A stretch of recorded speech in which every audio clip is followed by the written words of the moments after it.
Hello বন্ধুরা, দেখতে পাচ্ছ যে আজকে আমি চলে আসলাম আমার ফ্রেন্ডের হাঁসের খামারে। হাঁসগুলা নেট দিয়ে ঘেরানো অবস্থা আছে। আর এই যে হাঁসের জন্য নতুন সুইমিং পুল তৈরি করা হলো, কারণ বাইরের যে পুকুর, সেই পুকুরে অনেক রোগ জীবাণু ময়লা আবর্জনা থাকে, তার জন্য এই সুইমিং পুল হাঁস গোসল করবে, খাওয়া দাওয়া করবে। তো দেখতে পাচ্ছ যে পানি দিয়ে ভর্তি করা হচ্ছে নতুন সুইমিং পুল।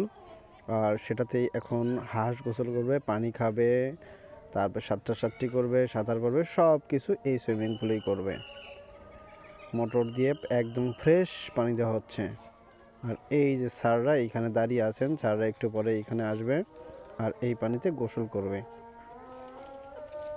চারপাশে দেখুন নেট দিয়ে ঘেরাও করা আছে, তুমি দেখতেই পাচ্ছ।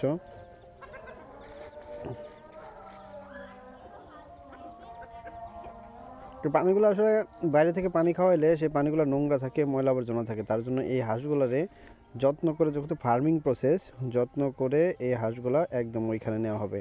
এরা সবাই চেয়ে রয়েছে বাইরের পানি, কারণ সামনে একটা পুকুর আছে, ওই যে দেখা যাচ্ছে হালকা হালকা যে একটা পুকুর আছে, এই পুকুরে ওরা নামার জন্য অলরেডি উথাল পাতাল করতেছে। আর বন্ধু, যেন রোগ জীবাণু না হয়, এই যে দেখো ছেড়ে দেওয়া হলো। আর এই যে বিনোদন, সবচেয়ে মজার ব্যাপার, এই যে দেখো কি করছে ওরা। প্রতিটা হাঁস কি খুশি, কত পরিমাণ খুশি হলে দেখো, এরা পানিতে, এইটুক পানিতে গোসল করতেছে, পানি খাচ্ছে, সাঁতার পারছে, একজন উঠছে, কেউ ওয়েট করতেছে। এটাই পশু পাখির জীবন আসলে। বিভিন্ন রকম পশু পাখি, বিভিন্ন রকম তাদের কার্যকলাপ। তবে যারা ফার্মিং করতে চায়, এটা একটা লাভজনক প্রতিষ্ঠান।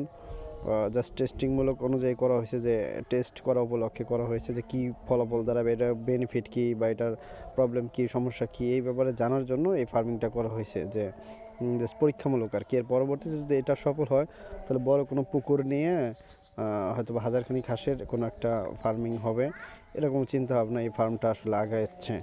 তো এই এলো মোট কন্ডিশন হাঁসের। এরা চারপাশ দিয়ে ঘোরাঘুরি করবে, নেট দিয়ে আটকানো আছে। দেখো পানির অবস্থাটা কি করছে। এই তো মূলত হাঁসের যে যত্ন, ফার্মিং ব্যাপারটা এরকমই। তো দেখতে থাকো যে শেষ পর্যন্ত ওরা কি করে। আর যারা হাঁস পুষতে, ফার্মিং করতে ইচ্ছুক, তারা কিন্তু কমেন্ট করলে জানাইতে পারো, এবং এখান থেকে ডিম, বাচ্চা এবং বিভিন্ন এক্সেসরিজ কিন্তু সেল দেওয়া হয়, বা এই সম্পর্কে বিভিন্ন তথ্য ইনফরমেশন দেওয়া হয়।